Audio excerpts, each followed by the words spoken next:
충격, 분노, 그리고 불안감. 한 유럽 전문가의 내면을 흔들어 놓은 예상치 못한 순간이 있었습니다. 세계 최고라 자부하던 자신의 세계가 무너지는 순간을 마주한 그의 이야기. 선진국의 상징처럼 여겨지던 프랑스의 교통 시스템. 하지만 그들이 감춰온 충격적인 민낯이 밝혀졌는데요. 현지 전문가조차 차라리 걸어가겠다는 충격적인 고백을 하게 만든 그 실체는 무엇이었을까요? 당연하다고 여기던 모든 것들이 흔들리기 시작한 그날, 프랑스의 교통 전문가가 마주한 뜻밖의 진실과 그 속에 숨겨진 놀라운 이야기를 지금부터 시작하겠습니다. 그 전에 잠깐 1초 만에 누를 수 있는 좋아요 버튼을 꾹 눌러주시면 영상 제작에 큰 힘이 됩니다. 그럼 바로 사연 시작하겠습니다. 안녕하세요. 저는 파리교통공사에서 시설관리와 교통기획을 담당하고 있는 카미우 애니크라고 합니다. 오늘 저는 제 인생을 완전히 뒤바꿔 놓은 충격적인 이야기를 여러분께 들려드리려 해요. 자부심 강한 프랑스인이었던 제가 하루아침에 모든 것을 의심하게 된 그 순간을 말이죠.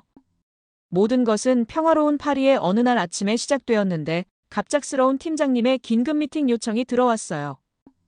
우리 회사에서 긴급 미팅이라는 건 보통 큰 사고나 심각한 문제가 발생했을 때만 소집되거든요. 그래서 더욱 이상했습니다. 어떤 사고 소식도 들리지 않았고 부서 직원들의 표정도 평소와 다름없이 차분해 보였기 때문이에요. 불길한 예감을 안고 팀장님 사무실로 향하는 제 발걸음이 무겁고 떨렸습니다. 그 순간 제가 들어갈 사무실에서 전혀 예상치 못한 현실이 기다리고 있다는 사실을 전혀 알지 못한 채였죠. 그 미팅이 제 인생을 완전히 뒤흔들어 놓을 줄은 꿈에도 몰랐습니다. 숨이 멎을 듯한 불안감 속에서 그 방으로 향했지만 그때 들었던 이야기는 말로 표현할 수 없을 정도로 충격적이었어요. 심장이 쿵쾅거리는 긴장감을 안고 노크를 하고 들어간 순간 사무실의 분위기는 제가 상상했던 것과 완전히 달랐는데 팀장님 옆에는 교통기획부 부장님도 자리하고 계셨고 테이블 위에는 수많은 서류가 펼쳐져 있었습니다. 팀장님은 평소와 다르게 묘한 미소를 지으시며 제게 중요한 프로젝트를 맡기고 싶다고 말씀하셨어요. 사실 저는 그동안 맡았던 업무에서 좋은 성과를 내며 팀 내에서 신뢰를 쌓아왔던 터라 그런 제안이 올 수도 있겠다고 생각했지만 그 순간 저는 뭔가 특별한 일이 생길 거라는 직감이 들었고 그 뒤에 이어진 대화는 제 예상과는 완전히 달랐습니다. 앞에 앉아 계시던 부장님은 갑자기 늘 동경해왔던 일본에 대해 이야기하기 시작하셨습니다. 평소에도 일본의 문화와 경제력을 자주 언급하시곤 했지만 이번에는 그 어느 때보다 진지한 표정으로 말씀을 이어가셨죠. 아시아를 대표하고 G7 국가 중 하나로 세계 경제에서 중요한 위치를 차지하고 있어요. 특히 일본의 독특한 작업 방식과 철저한 품질 관리, 그리고 그들이 가지고 있는 세밀한 기술력과 혁신적인 사고를 고려했을 때 우리 회사가 일본과 협력하는 것은 매우 중요한 기회가 될 것입니다. 사실 유럽 시장보다는 일본이 훨씬 더 경쟁력 있는 시장으로 떠오르고 있죠. 라는 부장님의 말에는 확신이 묻어나와 있었고 저는 이 모든 이야기가 곧 저에게 맡겨질 프로젝트와 깊은 연관이 있다는 사실을 깨닫기 시작했습니다. 그러나 팀장님의 생각은 달랐는데요. 팀장님이 말씀하신 것은 제가 지도에서도 찾기 힘들다고 생각했던 작은 나라, 바로 한국이었어요. 그 말을 듣는 순간 저는 귀를 의심할 수밖에 없었습니다. 왜냐하면 그동안 저는 일본의 경제력과 문화가 전 세계적으로 주목받고 있다는 이야기만 들어왔기 때문이었죠. 왜 한국일까 하는 의문이 제 머릿속을 떠나지 않았고 그 질문은 저를 새로운 시각으로 이끌었습니다. 처음에는 팀장님의 말이 쉽게 와닿지 않았지만 점차적으로 한국의 강점과 잠재력에 대한 팀장님의 설명이 제 머릿속을 차례차례 깨우기 시작했고 그동안 미처 인식하지 못했던 사실들이 하나둘씩 연결되기 시작했습니다. 한국이 단순히 문화적인 차원에서 중요한 것이 아니라 경제적, 산업적 관점에서 전 세계적으로 중요한 위치를 차지하고 있다는 것을 조금씩 이해하게 되었어요. 그 말이 제게 미친 영향은 단순히 정보 이상의 것이었고 이제 그 가능성에 대한 의문이 깊어졌습니다. 복도를 걸으며 창가에 멈춰선 저는 깊은 한숨을 내쉬었어요. 이제 막 시작된 이 이야기가 제 인생을 어떻게 뒤흔들지 그때는 상상조차 할 수 없었고 그 불안감이 저를 더 휘감았습니다. 그러던 그때 스마트폰에 메시지 알림이 울렸는데 화면을 확인해 보니 대학 시절 친하게 지내던 친구 수영의 이름이 떴습니다. 수영은 3년 전 프랑스에서 유학할 때 같은 과 학생이었고 늘 밝은 미소로 저에게 한국 문화를 자주 알려주던 친구였어요. 그 메시지를 본 순간 마치 운명의 손길처럼 느껴졌습니다. 수영이 서울에서 일하고 있다는 소식과 함께 한국의 발전된 모습을 자랑하는 내용이었거든요. 그 순간 저는 깊은 생각에 잠겼습니다. 사실 시간이 지나고 몸이 멀어지니까 마음도 점점 멀어졌다는 걸 느꼈고 회사 생활에 묶여 현실에 부딪히다 보니 한국의 변화와 발전을 잊고 있었던 거죠. 그저 프랑스에서 느꼈던 자부심만을 떠올리며 살아왔던 제 자신을 돌아보게 되었어요. 수영의 메시지가 제 마음속에 묻혀있던 한국에 대한 느낌을 다시 되살려줬습니다. 한숨을 크게 내쉬고 다시 팀장님 사무실로 향했어요. 문을 두드리는 제 손이 여전히 떨렸지만 이제는 조금 다른 마음이 들었습니다. 팀장님 앞에 다시 섰을 때 저는 최대한 담담한 목소리로 제 마음을 전했어요. 한국행을 수락하겠습니다. 하지만 그들의 시스템을 무조건 받아들이는 게 아닌 우리의 전통과 조화를 이루는 방향으로 연구하고 싶어요. 팀장님은 흡족한 미소를 지으시며 고개를 끄덕이셨어요. 수영에게 한국 방문 소식을 전하자 무척 기뻐하며 도움을 주겠다고 했어요. 이제 저는 프랑스의 교통 시스템을 더 발전시키기 위해 그리고 어쩌면 저 자신의 고정관념을 깨기 위해 서울로 떠나야 할 시간이 됐습니다. 파리의 아침 햇살이 제 새로운 도전을 축복하는 듯 더욱 환하게 비쳤죠. 한 달 뒤 팀원들과 준비를 마치고 우리가 체크해야 할 업무 리스트를 챙겨서 드디어 한국으로 향하는 비행기에 올랐습니다. 파리를 떠나기 전 저는 SNS에서 본 한국의 모습들을 다시 한번 떠올려 봤어요. 그녀가 올린 사진들 속 한국은 늘 새롭고 역동적이었지만 그때마다 저는 약간의 의구심을 가졌었죠. 솔직히 말하면 프랑스인으로서 자부심이 강했던 탓에 동양 문화를 은연중에 낮춰보게 만들었던 것 같아요. 그렇게 한국에 대한 선입견을 가지며 이번 여행을 어떻게 받아들여야 할지에 대한 혼란이 있었던 것도 사실입니다. 비행기 안에서 저는 그녀와 함께했던 시간들을 돌이켜보면서 그때 배웠던 한국어 단어들을 하나씩 되뇌어 봤습니다. 안녕하세요, 감사합니다, 맛있어요 등등 발음이 서툴렀지만 이상하게 입에 붙어있더군요. 그 단어들이 내내 제 마음을 따뜻하게 해줬고 비행시간 동안 한국 영화도 보고 예능 프로그램도 보면서 한국에 대한 호기심이 점점 커져갔어요. 그렇게 우리는 10시간 넘는 긴 비행 끝에 드디어 인천공항에 도착했습니다. 비행기에서 내리자마자 한국 사람들의 모습이 눈에 들어왔는데 키도 크고 단정한 외모에 세련된 매너까지 마치 영화 속 한 장면 같았습니다. 그 순간 제가 느꼈던 첫 인상은 내가 생각했던 거랑은 다를 수도 있겠다라는 생각이었어요. 입국장을 빠져나오자 수영이 환한 미소로 저를 반겨주었는데요. 3년 만의 재회였지만 마치 어제 만난 것처럼 자연스럽게 포옹을 나눴습니다. 그런데 수영의 팔을 잡는 순간 깜짝 놀라지 않을 수 없었어요. 단단한 근육이 만져졌거든요. 프랑스에 있을 때는 통통했던 수영이 완전히 달라져 있었습니다. 그러자 한국에서는 사람들이 헬스장에서 몸 관리를 하면서 맛있게 먹기 위해 운동하는 사람들이 많다고 하더라고요. 이런 것이 일상이라고 대답했어요. 그 말을 듣고 주변을 둘러보니 지나가는 사람들 모두 마치 마네킹처럼 몸매 관리가 잘 되어 있었습니다. 그 모습은 한국에서의 새로운 일상과 한국 사회에서 건강한 몸매를 유지하는 것이 얼마나 중요한지 다시 한번 실감하게 했어요. 긴 시간 비행 후 화장실을 가고 싶어서 공항 화장실에 들렀는데 그 순간 저는 첫 번째 문화 충격을 경험하게 되었어요. 프랑스에서는 공항 화장실이 유료인 경우가 대부분인데 여기는 무료라서 그 자체로도 놀라웠습니다. 하지만 그보다 더 놀라운 건 청결함이었는데 프랑스 공항 화장실은 늘 불쾌한 냄새와 어수선한 느낌이 있었고 비싼 요금을 지불한 만큼 시설이 나쁘지 않지만 여기 화장실은 고급 호텔의 화장실 같았어요. 곳곳에 설치된 공기청정기는 실내 공기를 쾌적하게 만들었으며 화장실 문마다 달린 전자표시기는 사용 가능 여부를 한눈에 보여줘서 편리했습니다. 또한 비데까지 설치되어 있었고 이런 시설이 공공시설이라니 이건 정말 믿기지 않았습니다. 우리 프랑스에서의 유료 화장실보다 훨씬 더 깔끔하고 시설이 좋았어요. 아마 한국 분들께서는 한국의 이런 쾌적한 화장실을 무료로 이용하다가 프랑스에 와서 유료 화장실을 이용하게 된다면 왜 이렇게까지 불편한데 돈을 내야 하냐며 불만이 이만저만이 아닐 것 같네요. 아무튼 그렇게 놀란 상태로 화장실을 이용하고 나왔는데 저는 점점 더 신기한 것들을 발견했어요. 첨단 기계들이나 디스플레이들, 그리고 어디서나 볼 수 있는 안내 로봇들이 마치 미래 도시처럼 펼쳐져 있었습니다. 이게 바로 인천공항이 세계 최고 공항으로 평가받는 이유구나. 그런 생각을 하며 수영이와 다시 대화를 이어갔어요. 대학 시절, 우리가 함께 보냈던 시간들이 문득 떠오르며 웃음이 나왔습니다. 그렇게 이야기를 나누고 있던 중 정장 차림의 한 남성이 다가왔습니다. 서울교통공사의 김지훈입니다. 그는 프랑스어로 저를 반갑게 맞이했는데 그 발음이 꽤나 유창해서 순간 당황했어요. 지훈 씨는 프랑스에 가본 적은 없지만 제2외국어로 프랑스어를 공부했다고 하더군요. 수영과의 만남은 정말 반가웠습니다. 오래간만에 다시 만난 친구와 이야기하는 것이 참 기분 좋았어요.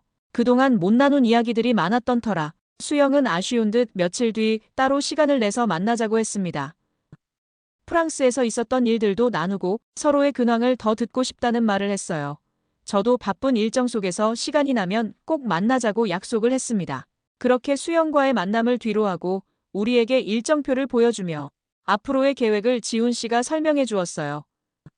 서울교통공사와의 미팅, 관제센터 견학, 그리고 여러 현장 방문까지 생각보다 빡빡한 일정이었죠. 하지만 그의 능숙한 프랑스어 덕분에 왠지 모를 안도감이 들었습니다. 공항철도로 향하는 동안 지훈 씨는 한국의 대중교통 시스템에 대해 간단히 설명해 주었는데 그의 설명을 들으며 저는 점점 더 큰 호기심이 생겼습니다. 이제부터 제가 겪게 될 놀라운 경험들의 시작이 될 거라는 건 그때는 전혀 알지 못했죠.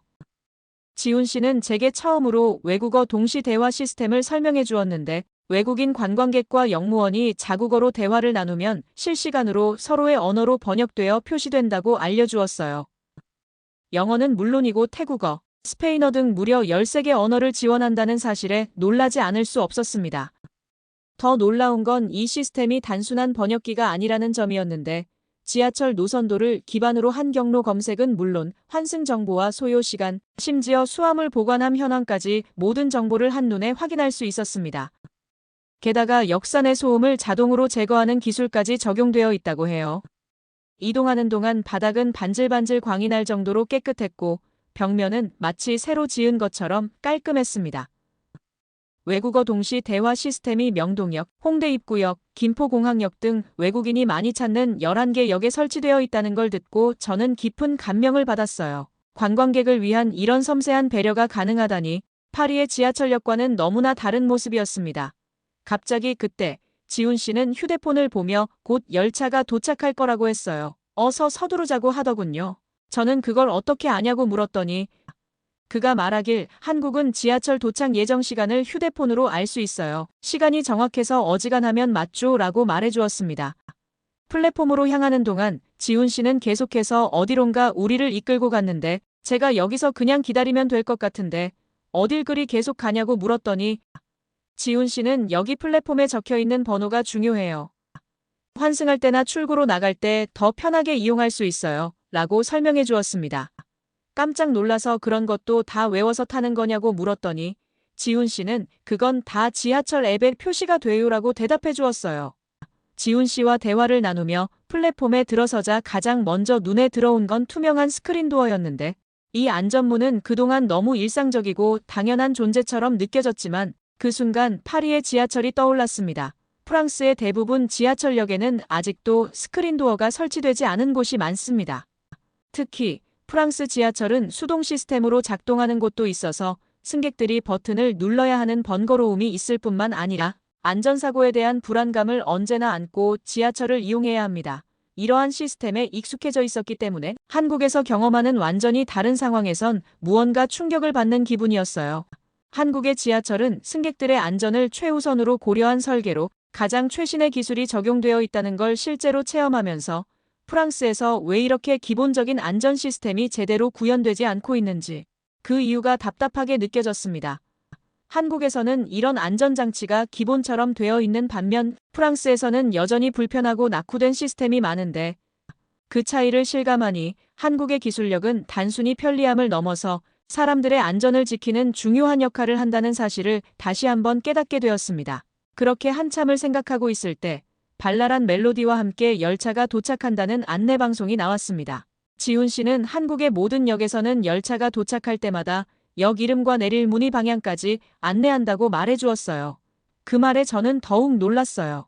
프랑스에서는 그런 세심한 안내는 상상도 못할 일이니까요. 그러던 중 스크린 도어가 열리며 승객들이 내리고 타는 모습이 눈에 들어왔는데 한국에서는 사람들이 질서 있게 기다리고 차례대로 타는 모습이 익숙한 반면 프랑스에서는 밀치고 타는 일이 많아 늘 몸이 위축되는 기분이었던 생각이 문득 스쳐 지나갔어요. 그때부터 한국의 시스템이 이렇게 체계적이고 질서 있게 운영되는 것이 얼마나 놀라운 일인지 실감하게 되었습니다.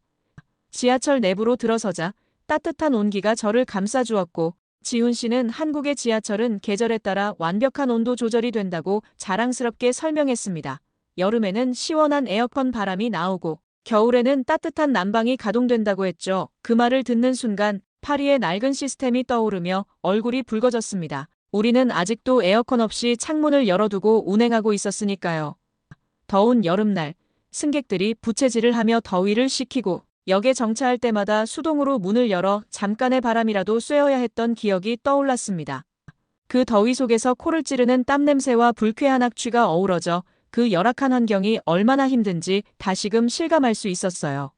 하지만 제가 가장 인상 깊었던 건 바로 환승 시스템이었는데요. 지훈 씨는 그 시스템에 대해 설명하면서 자부심이 가득한 눈빛을 보이며 말했습니다. 우리는 모든 환승 통로에 번호를 매겼어요.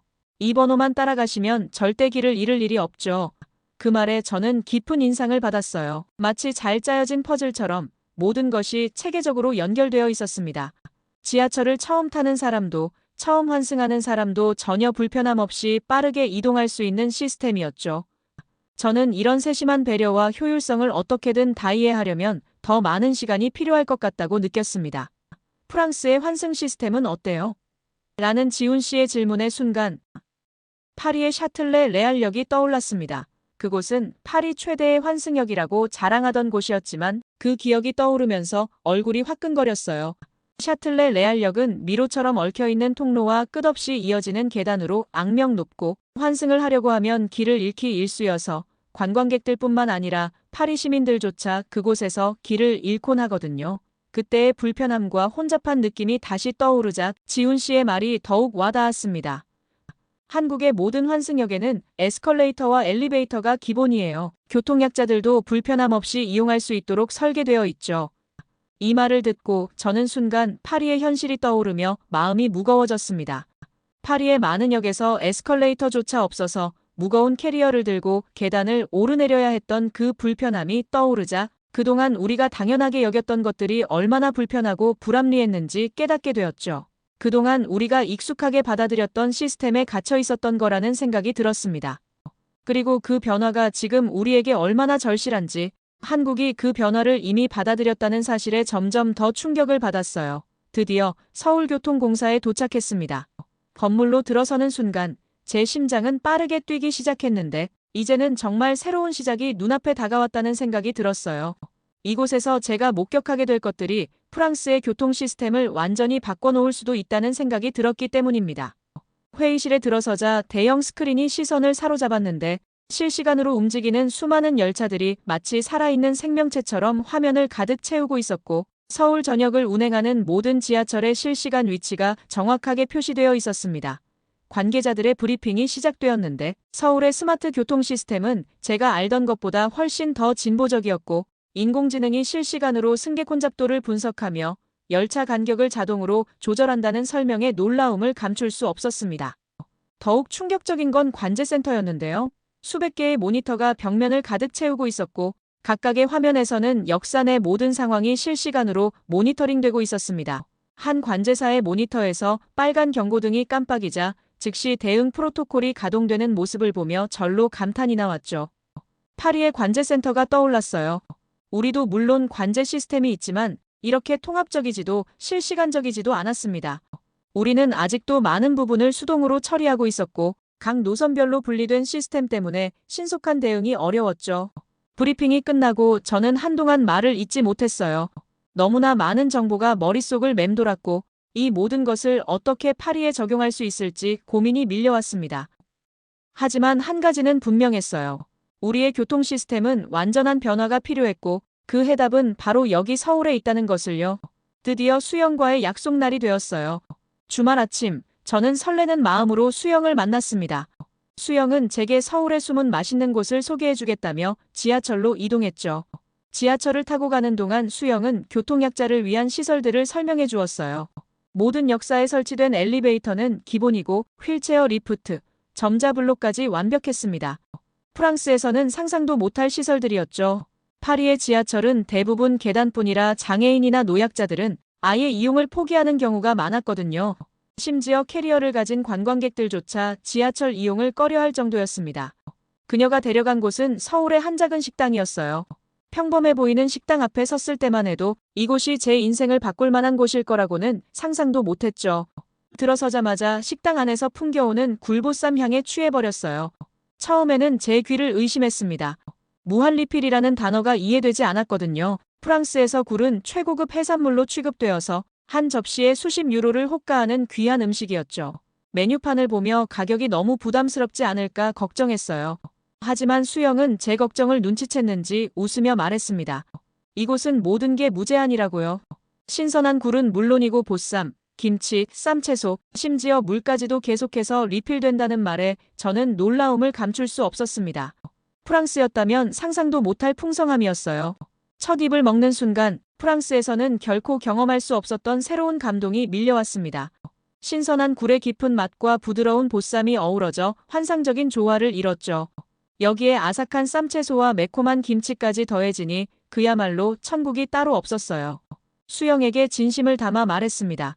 다시 태어난다면 꼭 한국 사람으로 태어나고 싶다고요. 이렇게 편리한 교통 시스템과 풍성한 음식 문화를 매일 누릴 수 있다니 한국 사람들은 정말 행복할 것 같다고 했죠. 프랑스로 돌아가는 날, 이른 아침임에도 수영이 공항까지 배웅을 나왔어요. 한국의 문화를 모두 보여주지 못해 아쉽다며 다음에 꼭 다시 와달라고 했죠. 마지막 순간까지도 한국인의 따뜻한 마음이 느껴졌습니다. 비행기 안에서 이번 여행을 되돌아보며 깊은 생각에 잠겼어요. 한국에서의 모든 순간이 새롭고 놀라웠습니다. 세계 최고 수준의 교통 시스템, 정이 넘치는 따뜻한 인심, 풍성한 음식 문화까지 이 모든 것들이 오랫동안 제 마음속에 남을 것 같아요. 수영의 마지막 인사가 계속 귓가에 맴돌았습니다. 카미유, 다음에는 더 멋진 한국을 보여줄게. 꼭 다시 와. 그 말을 떠올리며 저는 다짐했어요. 반드시 다시 한국을 찾아오리라고. 아직 보지 못한 더 많은 한국의 매력을 경험하고 싶다고요. 벌써부터 기대가 되네요. 다시 만날 날을 기대하며 제 이야기를 마치도록 하겠습니다. 모두 안녕히 계세요. 오늘의 사연 어떻게 들으셨나요? 카미유가 경험한 충격적인 여정이 여러분의 마음에도 울림을 주었을 것 같습니다. 누구나 자신이 알고 있는 세계가 전부라고 생각하기 쉽습니다. 하지만 카미유처럼 용기를 내어 새로운 세계를 마주했을 때 우리는 더 넓은 시야를 가질 수 있게 되죠. 프랑스의 교통 전문가였던 그녀가 한국에서 발견한 것은 단순한 시스템의 차이가 아니었습니다. 그것은 변화의 가능성이었고 더 나은 미래를 향한 희망이었을 것 같네요. 지금 이 순간에도 카미유는 프랑스에서 새로운 변화를 만들어가고 있을지도 모릅니다. 그녀가 한국에서 경험한 놀라움과 깨달음이 어떤 변화를 이끌어낼지 그 이후의 이야기가 무척 궁금해지네요. 여러분은 이 이야기를 들으며 어떤 생각이 드셨나요? 여러분의 생각을 아래 댓글에 남겨주세요. 그리고 감동적인 사연을 주변 사람들과 공유하고 함께 이야기 나눠보세요. 마지막으로 1초밖에 걸리지 않는 구독과 좋아요, 알림 설정은 영상 제작에 큰 힘이 됩니다. 지금까지 감동을 담아 여러분께 진심을 전하는 감동담기였습니다. 오늘 하루도 행복한 하루 보내세요.